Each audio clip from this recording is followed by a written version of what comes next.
Welcome to Talking Insights, where we dive deep into the minds shaping the future of market research and insights.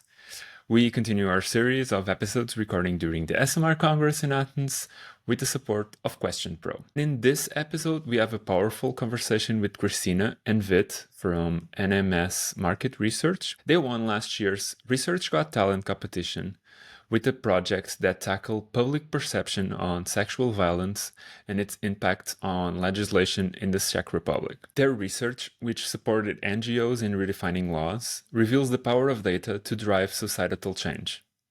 Stay tuned to understand how they use research for societal good.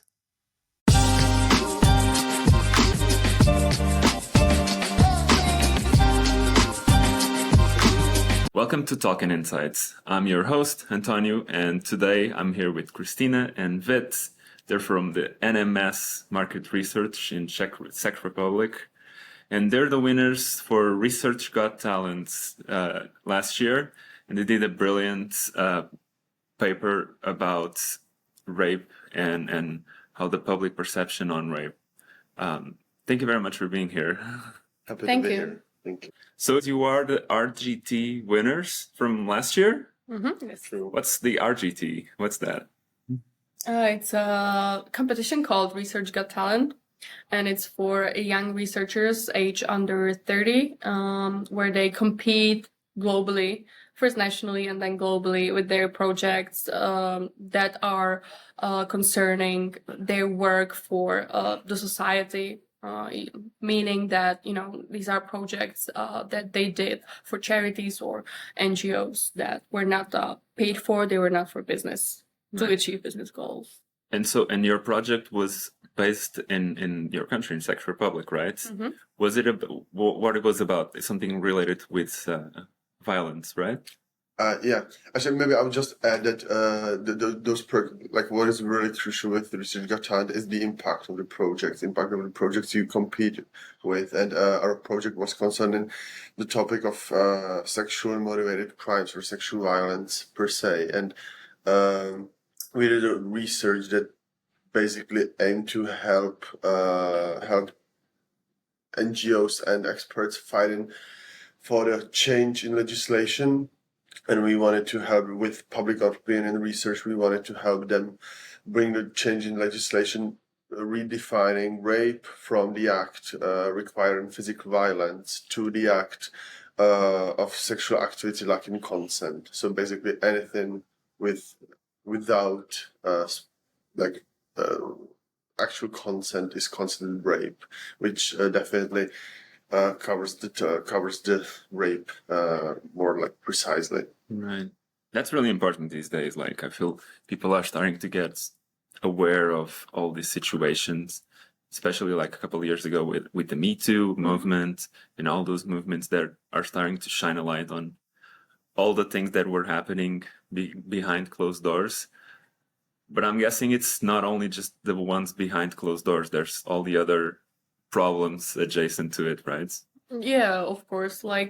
What we really find out even during the project when we were doing the research, it really was that the public had some sort of ideas about it that were either not based on facts or they were actually rather progressive. It was the two sort of extremes. And what we were fighting against was the politicians or lawmakers' opinions about how, this is something that doesn't make really sense, that people should be, just concerned with their own sex lives and stuff like that. But the NGO that we cooperated with, was looking abroad into other, usually Western European countries that are already they have the consent-based definitions of rape, and they were this is really important. It's also a gender problem, and because most of the lawmakers still, at least in our country, in the Czech Republic, are male, then it was not a priority for them. Without going too much into politics, Europe and the world these days, especially in this year with all these elections that we had, the world kind of shifted a bit in the way that we were sometimes going for the right movement, and now we're going sometimes to the left parties. Do you think it's getting harder these days to change those policies and change those laws with these new governments and these new ways of thinking? And not only in like Eastern companies or in Eastern countries, but like in all around the world. Like obviously in some countries it might be way harder to change those policies, but some that were like seen as easier to change, now they're probably like a bit adverse to change as well. I think it's also a question of ideology, like left and right parties. But for example, right now, our government is more on the right side of the spectrum, more conservative, and they still adopted this. It's now changed, and the definition is brand new. I think it's more about how like societies these days all around the world are more polarized, and everything, also thanks to like Twitter or X or whatever it's called these days. It's all the social media. It's always really extreme, the debates, and I don't know, you want to add something? Yeah, I think like polarized society was quite an interesting thing to look at when doing this research and helping this NGO, because actually what we believe our project did was that somehow showed that we viewed society as very polarized, but actually with this topic it showed that the polarization was maybe more in our minds and more in the mindsets of politicians than there actually was, because simply said, with the research we showed that actually politicians expect much more aggressive views and much more polarized opinions within the society.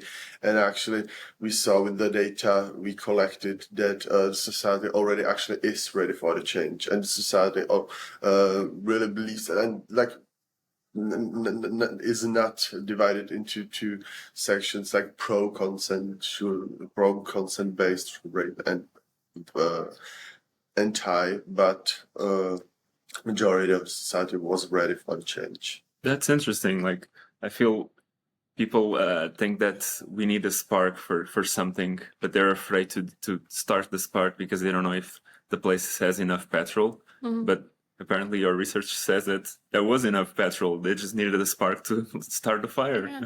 I think there's nothing easier than, to ask, like... Yeah. That's why we feel like public opinion research is really important, because sometimes there are, like feelings about a topic or perceptions, but like, are they based on what people really think, or are they not? So that's basically what we did. We just asked people, hey, what do you think about consent? What do you think about how do you perceive it? Yeah, how do you perceive it? Do you think it's something like unnatural and inferior to people, or is it something that like we should normalize and like consider it normal? And it turned out they just like throughout the political spectrum they mainly thought it's like it's no problem. And actually, maybe one last thing which was really pivotal was that we actually saw that Czech society or Czech public actually already thinks that we have this consent-based rape definition, that people perceive consent as a crucial part of sex, and actually believe that we already have this consent-based definition of rape. So when we came to politicians with that, there was simply no way for them not to adopt it, and so it was a great example of how public opinion research is really crucial. That's interesting. Do you think we can change the same way that you could change this situation with rape? We can change some other matters, for example, the abortions, the way that sometimes the laws are done, because from my understanding, like the public perception is there, like they already have their opinion about it, but then sometimes like it needs to change something in the laws. I think it depends on so many like factors. with our project, or with what happened with the definition, it was really important. There were several like stakeholders, like us as a first group, then the NGO that had already been working for a couple of years, getting the public debate and the politicians ready for the hard data that we gave them. And then also like alike thinking lawmakers themselves, because it's them who had to then go and lobby within their colleagues in the parliament and within the government. So it really depends, but I think it doesn't have to be the only case. There are always people, NGOs or different like lobby groups that are pushing for a change in whatever topic you choose. So it's always about like clicking with those people, working together, and I think finding the same way thinking politicians as well. So yeah, even with like elections and stuff, you always have to think about like who are you gonna vote for, what they're standing for, and stuff like that. And do you think this applied to the market research and the way that people do research? Do you think companies sometimes just kind of take for granted the public opinion and don't really look into it? Do you think that's going to be a problem from the future? I think it's bigger of a problem with it, at least in Czech context. It's bigger of a problem within political sphere than within commercial sphere, because market research, I think doesn't take public opinion research for granted. There certainly are companies that could have much better performance if they would use market research data, but I think it's politicians who should be more open to really hearing, to really listen to those who vote, gave them the position and who voted for them. That's interesting. All right. Thank you very much for the conversation. This was really insightful. I didn't know a bunch of things, and I'm always learning, and I hopefully like our listeners also learned something new today. So thank you very much for this. Yes, thank you for having us.